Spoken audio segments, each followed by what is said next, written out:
नमस्कार, मैं आकांक्षा मिश्रा स्वागत करती हूँ आप सभी का टीएनबी अकेडमी पर। सोचिए एक दिन ऑफिस में अचानक आग लग जाए, अलार्म बजता है, हर कोई बाहर भाग रहा है, लेकिन सामने लगे सेफ्टी साइन को देखकर समझ नहीं आता कि सही रास्ता कौन सा है। क्यों? क्योंकि साइन या तो धुंधला है या सिर्फ एक भाषा में है या उसमें कोई स्टैंडर्ड सिंबल ही नहीं है। ऐसे में एक सवाल उठता है, क्या आपके ऑफिस में ISO 7010 लागू है या बस पुराने लोकल तरीके से सेफ्टी साइंस लगाए गए हैं जो केवल दिखावे के लिए हैं। ISO 7010 क्या है और ये क्यों जरूरी है? ISO 7010 एक अंतर्राष्ट्रीय मानक है जिसे खास तौर पर इस मकसद से तैयार किया गया है कि सभी सेफ्टी साइंस संकेत पूरी दुनिया में एक जैसे दिखे और तुरंत समझ में भी आ जाए। इस स्टैंडर्ड में हर साइन का रंग, आकार और प्रतीक यानी कि सिंबल तय होता है ताकि भाषा की कोई बाधा ना हो। अब इसे उदाहरण के साथ समझते हैं। फायर एग्जिट के लिए हमेशा हरे रंग का एक दौड़ते हुए व्यक्ति का चित्र दिखाया जाता है, चाहे वो भारत हो या जर्मनी। इसका उद्देश्य है इमरजेंसी में बिना पड़े भी जान बच सके। आपके ऑफिस में कौन से साइन लगे हैं?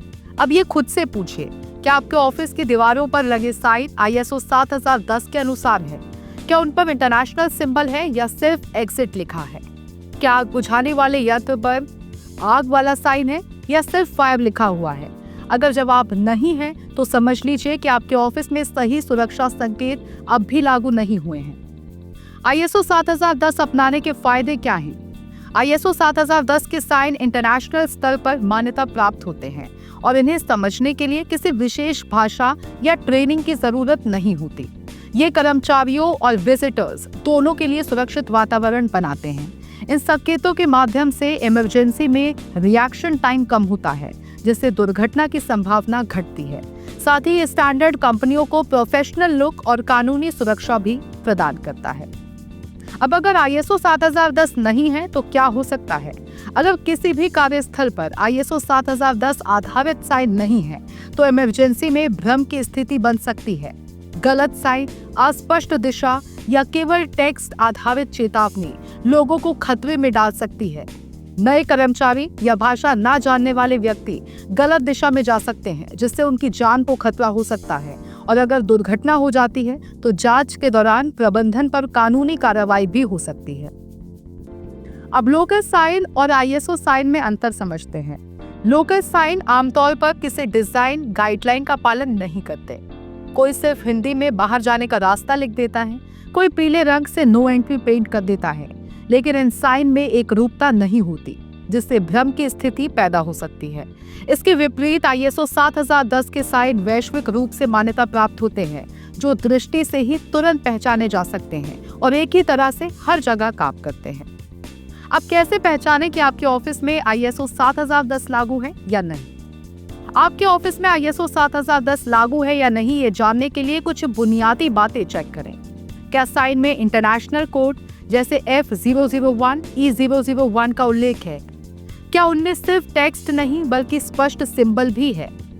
क्या साइन रंग कोडिंग जैसे चेतावनी के लिए पीला, निषेध के लिए लाल, सूचना के लिए नीला के अनुसार बनाए गए हैं? क्या fire exit, fire extinguisher, chemical store या इलेक्ट्रिक रूम सभी के लिए स्पष्ट ISO आधारित साइन लगे हैं?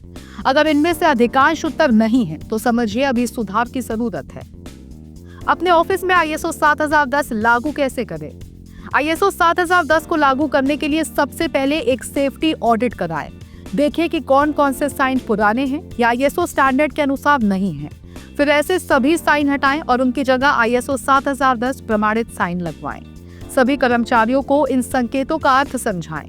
नियमित अंतराल पर साइन की स्थिति और स्पष्टता की समीक्षा भी करें। सुरक्षा का सवाल है, सजावट का नहीं। अक्सर ऑफिस में साइन सिर्फ दिखाने के लिए लगाए जाते हैं, फेडेड एग्जिट बोर्ड या हाथ से लिखा हुआ डेंजर। लेकिन जब बात जान की हो तो सजावट से नहीं, स्टैंडर्ड से फर्क पड़ता है।